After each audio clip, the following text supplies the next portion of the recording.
कैसे? उम्मीद करता हूँ बढ़िया होंगे। तो बच्चों आज हम करेंगे प्रैक्टिस सेट नंबर 11। इससे पहले मैंने 10 सेट करा दिए हैं जिसका लिंक आपको डिस्क्रिप्शन में मिल जाएगा।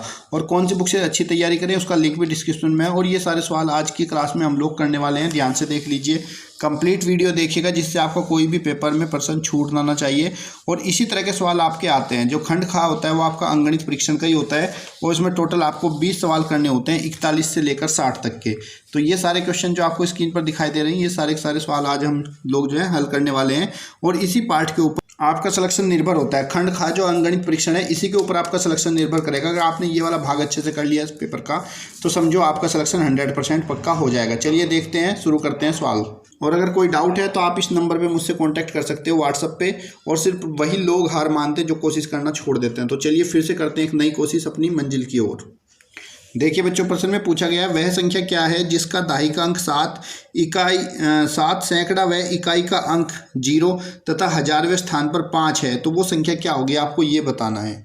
तो जब हम कोई संख्या रखते हैं तो उसको इकाई, दहाई, सैकड़ा, हजार के अनुसार रखते हैं। तो इसमें कहा गया है दहाई का अंक 7 है, ये दहाई है हमारा, इकाई, दहाई, सैकड़ा, हजार ये 7 है। सैकड़ा व इकाई का अंक 0, इकाई पे 0 रख दीजिए और सैकड़ा पे 0 रख दीजिए। साथ ही हजारवें स्थान पर 5 अंक है और हजारवां स्थान इसका ये है। तो हमारी संख्या हो जाएगी बच्चों 5070। ऑप्शन नंबर 3 आपका राइट आंसर है। 1, 10, 100, 1000 ये ध्यान रखना। अगला प्रश्न देखिए ध्यान से, कह रहा है 649 में 3 अंकों की सबसे छोटी संख्या घटाने पर क्या शेषफल बचेगा ये बताना है। तो हमारी संख्या है 649, इसमें 3 अंकों की सबसे छोटी संख्या। तो बच्चों 3 अंकों की जो सबसे छोटी संख्या होती है वो होती है 100, ठीक है। माइनस करेंगे 9, 4 और 6 में से गया 5, कितना हो गया 549। ऑप्शन नंबर आपका सेकंड राइट आंसर है। कभी भी देखिए 3 अंकों की छोटी संख्या पूछेगा तो आप 100 लिख दीजिए, 2 अंकों की छोटी संख्या पूछेगा तो 10 लिख दीजिए, 4 अंकों की छोटी संख्या पूछेगा तो आप 1000 लिख दीजिए। मतलब जितने अंकों की छोटी संख्या पूछेगा एक के आगे उतने ही 0 आ जाएंगे, ठीक है बच्चों। अगला प्रश्न देखिए, प्रश्न संख्या आपका 43 है, 98 के अभाज्य गुणनफल के रूप में लिखो। तो अभाज्य गुणनखंड तो हम यहाँ से देखकर भी लिख सकते हैं। अभाज्य मतलब अभाज्य संख्या हो, देखो 49 अभाज्य नहीं, ये भी हट गया, ये भी हट गया। 17 से 49 से 343 ये भी, तो ये होगा 7 दूनी 14 से 98। ऑप्शन नंबर 1 आपका राइट आंसर है, क्योंकि इनकी गुणा कर रहे हैं 98 आ रहा है और सारी सारी संख्या अभाज्य है। लेकिन बच्चों अगर आपको निकालना है, कोई बड़ी संख्या आ जाए नहीं पता चल रहा गुणा करके, तो आप ऐसे भी निकाल सकते हो। 2 चौक 8, 2 निम 18, 7 7 49, 7 एकम 7। तो देखिए इसके गुणनखंड आ गए 2 गुणा 7 गुणा 7। तो ऑप्शन नंबर आपका 1 आपका राइट आंसर है। और शॉर्ट में आप ऐसे भी कर सकते हो, इनकी गुणा करके देख लीजिए जिसमें 98 आ जाए। लेकिन जिनकी गुणा कर रहे हैं वो सारी संख्या आपकी अभाज्य होनी चाहिए। वैसे तो ये भी आपका 98 आ रहा है, लेकिन 14 संख्या आपकी अभाज्य नहीं है, भाज्य है। अगला आप देखिए प्रश्न संख्या 44, 50 और 67 में किस संख्या से भाग दें कि क्रमशः 5 और 7 शेषफल बचे। हमें ऐसी संख्या बतानी है जिसमें हम 50 से और 67 से भाग करें और 50 को भाग करने पर जो शेषफल बचे वो 5 बचे और 67 को भाग करने पर शेषफल 7 बचे।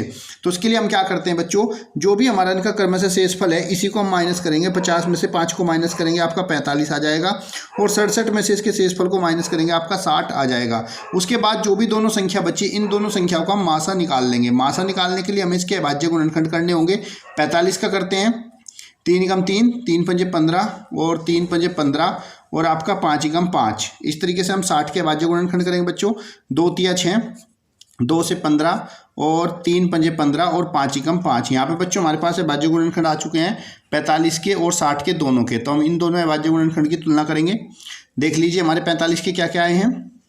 45 के अभाज्य गुणनखंड आए हमारे 3 गुणा 3 गुणा 5 और बच्चों 60 के हमारे अभाज्य गुणनखंड है 2 गुणे 2 गुणे में 3 और इंटू में 5।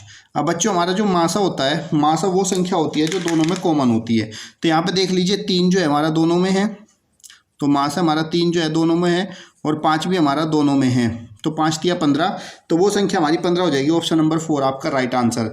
ऐसे कभी भी पूछे कि वो संख्या क्या है जिससे दी गई संख्या में भाग देने पर शेषफल ये बचे, तो हम पहले क्या करेंगे, संख्या में से उन शेषफल को माइनस कर देंगे और जो भी वो माइनस करने के बाद संख्या आएगी उनका मासा निकालेंगे और जो भी मासा होगा वही हमारा अभिष्ट आंसर हो जाएगा। अगला प्रश्न देखिए, प्रश्न संख्या 45, प्रश्न आपका 30, 36, 90 के लासा और मासा में अंतर क्या होगा। तो पहले बच्चों का लासा और मासा निकाल लेते हैं। 30 के अभाज्य गुणनखंड कर लेते हैं। 30 का हो जाएगा 2 से 15, 3 पंजे 15 और 5 एकम 5। उसके बाद बच्चों हम यहाँ पे 36 के अभाज्य गुणनखंड कर लेते हैं। 2 से 36 18, 2 निम 18, 3 तिया 9 और 3 एकम 3। उसके बाद 90 के भाज्य गुणनखंड, 2 से 90 कटेगा आपका 45 बार, 3 से 15 और 3 पंजे 15 और 5 एकम 5। ठीक है। उसके बाद हमारे जो भाज्य गुणनखंड आए 30 के, इनको लिख लेते हैं, 2 गुणे 3 गुणे 5। उसके बाद हमें 30 के हो गए हमारे पास। उसके बाद 36 के भाज्य गुणनखंड लिखेंगे, 2 इंटू 2 इंटू 3 इंटू 3। उसके बाद बच्चों हम यहाँ पे 90 के भाज्य गुणनखंड लिखेंगे, 2 गुणा 3 गुणा 3 गुणा 5। अब यहाँ से बच्चों हमें क्या करना है, पहले मासा निकाल लेते हैं, कितना आया इसका मासा। देखिए मासा के लिए क्या करते हैं, जो सब में कॉमन होते हैं हमारे भाज्य गुणनखंड, देखो 2 है तो इनमें से एक 2 ले लीजिए। यहाँ पे बच्चों हमारा एक जो है 3 वो तीनों में है, यहाँ से आप जो है 3 ले लीजिए, क्योंकि बच्चों 5 जो है इसमें है, इसमें लेकिन इसमें 5 नहीं है बीच वाले में, तो हमारा मासा जो है 2 तिया 6 हो जाएगा। अब हम बच्चों यहाँ पे लासा निकालेंगे अपना। लासा के लिए क्या करते हैं, जो इनमें कॉमन थे उनको तो रखना ही रखना है, साथ ही जो बच गए थे, जैसे कि यहाँ पे 3 और 3, देखो इसमें और इसमें 3 है तो इन दोनों 3 के नाम का एक 3 यहाँ पे लेंगे, इनटू में और क्या बचा हमारे पास, एक 2 बचा, ये 2 लेंगे यहाँ पे। और उसके बाद एक 5 है दोनों में, तो इन दोनों के 5 के नाम का एक 5 भी यहाँ पे लेंगे। उसके बाद इनकी मल्टीप्लाई कर देंगे, 2 तिया 6 तिया 18 पंजे 90 दूनी 180। कितना हो गया बच्चों, 180 हो गया। अब यहाँ से बच्चों इसने क्या कहा था हमसे कि एलसीएम और एचसीएफ में अंतर क्या है। एलसीएम हमारा बच्चों 180 आया और एचसीएफ 60 आया, इनका अंतर निकाल देंगे, तो 180 में से 6 को माइनस कर देंगे तो कितना हो जाएगा, 174। ऑप्शन नंबर आपका 4 राइट आंसर हो गया। ठीक है बच्चों, मुझे उम्मीद है आपको समझ में आ गया होगा। लासा मासा बहुत अच्छे सीख लीजिएगा, उसकी कंप्लीट क्लास भी मैंने कराई है, जिसका लिंक आपको डिस्क्रिप्शन में मिल जाएगा। अगला प्रश्न देखिए, बहुत ही बढ़िया सवाल है ये भी, और ये तुम चाहे लिखवा लो, ये प्रश्न पेपर में आएगा और हर साल आता है इसके जैसा प्रश्न। 2 संख्याओं का गुणनफल 1008 है, उनका लासा 168 है, तो मासा बताइए, मासा क्या होगा। तो बच्चों जब हमें गुणनफल दिया जाता है और लासा है, तो गुणनफल को 1008 जो भी गुणनफल है इसको हम इसके लासा से भाग करेंगे तो हमारा बच्चों मासा आ जाएगा। इसको हल करेंगे, यहाँ से बच्चों 2 से काट देंगे, 2 पंजे 10, 0 2 चौक 8, 2 तिया 6, सॉरी 2 अठे 16, 2 चौक 8, 84 आ गया। 4 से कट जाएगा, 4 दूनी 8, 4 एकम 4, और यहाँ से 4 एकम 4 बचा कितना, 1, 4 दूनी 8 और बचे कितने 2, 4 6 24, 21। ये कितना हो गया हमारे पास, 126/21। और बच्चों 21 छिक्का 126 होते हैं, तो हमारा यहाँ पे जो मासा है ये हमारा 6 आ जाएगा। ऑप्शन नंबर 2 आपका राइट आंसर। कभी भी ऐसा प्रश्न हो, संख्याओं का गुणनफल करिए और लासा से उसको भाग कर दीजिए मासा। कभी कभी संख्या अलग अलग भी दे देगा, बोल देगा भाई 2 संख्या है, जैसे मान लो 25 और कुछ भी दे दिया यहाँ पे, इनका जो है लासा दे देगा, तो पहले आप इन संख्याओं का गुणनफल करिएगा, उसके बाद फिर उसको भाग करना है। ठीक है बच्चों, अगला प्रश्न देखिए, प्रश्न संख्या 47, गुणनफल ज्ञात करना है आपको। तो बच्चों इसका गुणनफल ज्ञात करना है, ये 1 सही 13/21 गुणा 4 सही 1/8 और गुणा में 14/17। तो उसका गुणनफल ज्ञात करने से पहले हम इनको जो है मिश्रित भिन्न में दे रखा है, हम इसको अनुचित भिन्न में बदलेंगे। 21 एकम 21 और 13 कितना हो गया, 3 और 1 4 और 2 और 1 3, 34/21 प्लस 8 चौक इनकी गुणा करते हैं, 8 चौक 32 और 1 ऊपर जो है इसको जोड़ेंगे, 33/8 और गुणा में 14/17। इनको काट दीजिए, जो भी कट रहा है नीचे से ऊपर वाली संख्या को हम किसी को भी कट कर सकते हैं। तो यहाँ से बच्चों 17 एकम 17, 17 दूनी 34 हो जाएगा, और 2 चौक 8 और इधर बच्चों 7 तिया 21 और 7 दूनी 14, 3 से 33 कटेगा 11 बार। ऊपर की तरफ क्या बचा हमारा, और 2 से भी 2 एकम 2, 2 दूनी 4, कितना बचा बच्चों, 11/2 बचा। ऊपर सिर्फ 11 और नीचे 2, 2 पंजे 10 और 1 हासिल और 2, तो 5 सही 1/2 आपका आंसर आ जाएगा। ऑप्शन नंबर 1 आपका राइट आंसर है। अगला प्रश्न देख लीजिए बच्चों, प्रश्न संख्या 48, इनमें से कौन 1 के बराबर है, मुझे उत्तर दीजिए किसका सही आंसर आएगा। देखो बच्चों एक आंसर तभी आता है जब अंश और हर दोनों बराबर हो जाएं। तो अगर हम पहले ऑप्शन की बात करें तो 0.506 गुणा में 30 है और बटे में 506 और गुणा में 3 है। तो अगर मैं ऊपर से दशमलव हटाता हूँ तो ये दशमलव हटाऊंगा ऊपर से, तो नीचे की तरफ मुझे 1000 से क्या करनी पड़ेगी, गुणा करनी पड़ेगी। जो 1000 से गुणा करके बच्चों ये मैंने 0 काट दिया, तो अब ऊपर की तरफ संख्या सेम बनी लेकिन नीचे 1000 एक्स्ट्रा है, तो ये 1 नहीं होगा, पहला ऑप्शन कैंसिल हो गया। अब हम ऑप्शन नंबर 2 को चेक करें अगर, तो ऑप्शन नंबर 2 हमारा 0.506 गुणा में 30 और बटे में 5.06 गुणा में 3। अब यहाँ पे बच्चों देखो ऊपर की तरफ 3 अंकों के बाद दशमलव है तो दशमलव हटाएंगे, नीचे आप 1000 से गुणा कर दीजिए। जितने भी अंकों के बाद दशमलव होती है उतने से गुणा होती है। और नीचे बच्चों 2 के बाद है तो यहाँ से हम बच्चों 2 से गुणा कर देंगे, यानी कि 1100 से नीचे से ऊपर। अब देखो 3 जीरो हैं तो 3 जीरो में 2 जीरो और ये कट गई, तो ये बाकी तो हमारा बचा हुआ सेम ही बचा ना, दशमलव तो हट ही गया। तो ऑप्शन नंबर इससे काटेंगे तो कितना हो जाएगा बच्चों, हमारा 1 हो जाएगा। इस मीन्स ऑप्शन नंबर 2 आपका राइट आंसर है। जब भी आपका दशमलव का सवाल हो तो आप इसी तरीके से उसको हल करके सोल्व करिएगा। आइए देखते हैं प्रश्न संख्या 49। हेलो बच्चों, ध्यान से देखिएगा, इसका मान हमसे पूछा गया क्या होगा। तो जब इस तरह के सवाल हल करते हैं तो यहाँ पे हमें बोर्ड मास और ब्रैकेट का नियम ये होता है कि अगर हमारे पास बार है तो पहले बार को सोल्व करते हैं, उसके बाद छोटे ब्रैकेट को, उसके बाद आपका मझला ब्रैकेट और उसके बाद फिर हम सबसे बाद में बड़ा ब्रैकेट हल करते हैं। तो यहाँ पे देख लीजिए, सबसे पहले हम छोटा ब्रैकेट हल करेंगे। छोटे वाला जो कोष्टक है वो हमारा यहाँ पे दिया गया है। तो पहले आप क्या करोगे, पूरे सवाल को ऐसे ही लिख लोगे, 25 15 प्लस 5 गुणा मझला ब्रैकेट 22 माइनस, इस छोटे वाले को हल करेंगे तो छोटे वाला खुलेगा, 26 में से 6 घटाएंगे तो आपका 20 बचेगा, तो अंदर बचेगा 22 माइनस 20। छोटे वाला ब्रैकेट हमने हल कर लिया इसको, बाकी ब्रैकेट को ऐसे ही लगाएंगे। इस ब्रैकेट के बाद किसका नंबर आने वाला है, आपका मझले ब्रैकेट का, जिसको कर्ली ब्रैकेट भी बोलते हैं, मिडिल ब्रैकेट भी इसी का नाम है। 25 भाग 15 प्लस 5 गुणा, अब बच्चों देखो इसको हल करेंगे तो अब ये वाला ब्रैकेट भी हट जाएगा। 22 में से 20 माइनस करेंगे तो 22 में से 20 जाके 2 बचेगा, तो आपका 5 गुणा 2, और यहाँ पे बच्चों बड़ा ब्रैकेट अभी लगा रह जाएगा। फिर 25 भाग अंदर की तरफ हमारे पास 15 प्लस 5 गुणा 2 हैं, लेकिन जब हम बोर्ड मास करते हैं तो बोर्ड मास में पहले बच्चों भाग किया जाता है, फिर गुणा, फिर जोड़ा जाता है और फिर घटाया जाता है। तो इस प्रक्रिया में देखिए सबसे पहले क्या करेंगे, हम भाग है ही नहीं तो गुणा करेंगे, गुणा है तो गुणा करेंगे, आपका 15 और 5 दूनी 10, तो 15 प्लस 10 हो जाएगा आपका ये। इसके बाद हम इसको हल करेंगे, 25 भाग 15 10 कितने हुए बच्चों, 25 हुए। अब देखो 25 को 25 से भाग करेंगे, जब समान संख्या को समान संख्या से भाग करते हैं तो 25 से कम 25, आपका उत्तर 1 आ जाएगा। ऑप्शन नंबर 1 आपका राइट आंसर है। इस तरह के सवाल जब बच्चों आप हल करोगे तो आपको ब्रैकेट का ध्यान रखना है कि पहले सबसे छोटा ब्रैकेट होता है हल, उसके बाद आपका मझला और फिर बड़ा ब्रैकेट। अगर बार है तो उससे पहले बार होगी, और कहीं पे बोर्ड मास लगेगा तो पहले भाग करेंगे, फिर गुणा, फिर जोड़ और फिर घटा। ठीक है बच्चों, अगला प्रश्न देखिए, प्रश्न संख्या 50। और ये प्रश्न करने से पहले मैं आपको बता दूं आपकी कौन सी बुक से अच्छे से तैयारी करनी है, जिससे कि आपके अच्छे मार्क्स पेपर में आ पाएंगे। तो उसके लिए जो है आप ये चक्षु प्रकाशन की बुक ले लीजिएगा, जवाहर नवोदय विद्यालय की बुक है ये।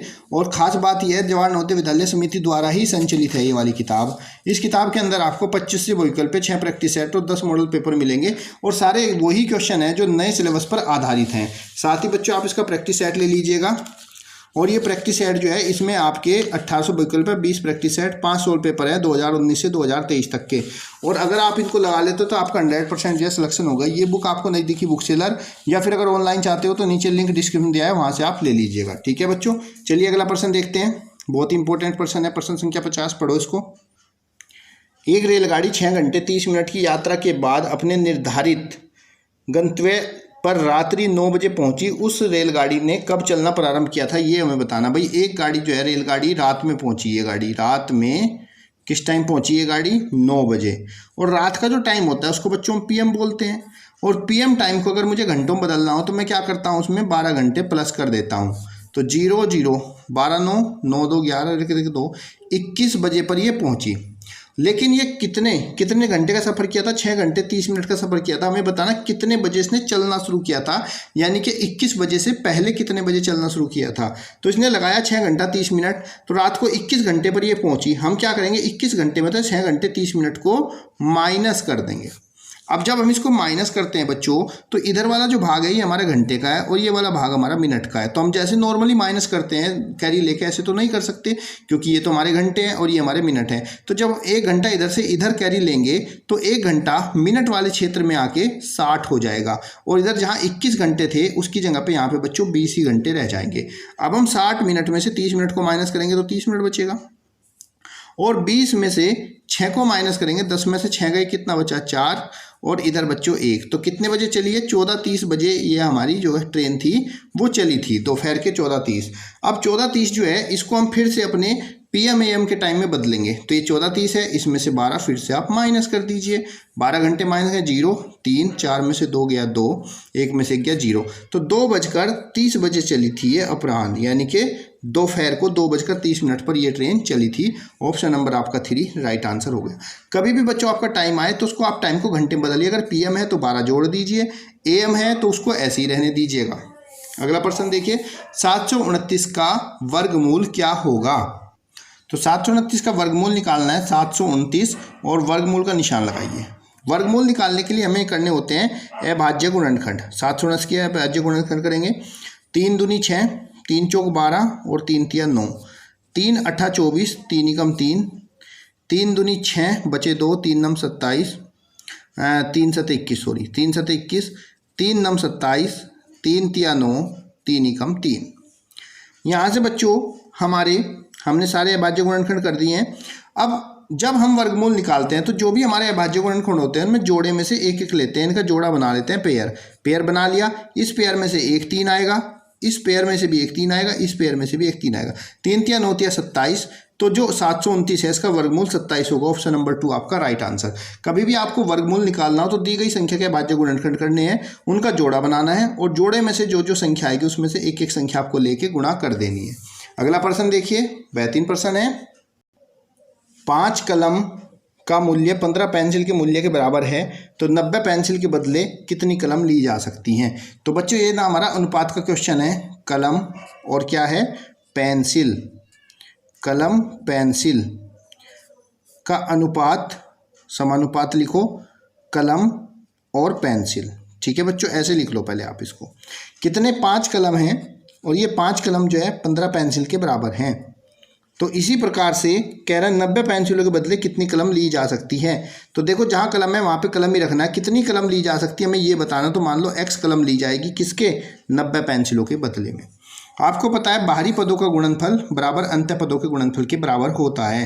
तो इसका मतलब x गुणा 15 बराबर 90 गुणा 5 हो जाएगा। तो x बराबर 90 गुणा 5। जब हम बच्चों x का मान निकालते हैं, x के साथ में अगर कोई गुणा में होता है तो बराबर से इधर आकर वो बदल जाता है, वो भाग में चला जाता है। 15 छिक्के 90, x बराबर 6 पंजे 30। तो बच्चों 90 पेंसिलों के बदले जो है 30 पेन लिए जा सकते हैं। ऑप्शन नंबर 3 आपका राइट आंसर हो जाएगा। उम्मीद करता हूँ समझ में आ रहा होगा। प्रश्न संख्या 53 देखिए, मोस्ट इंपॉर्टेंट है, इसको अपनी कॉपी में नोट भी कर लेना। चलिए देखते हैं कैसे सोल्व हो गए।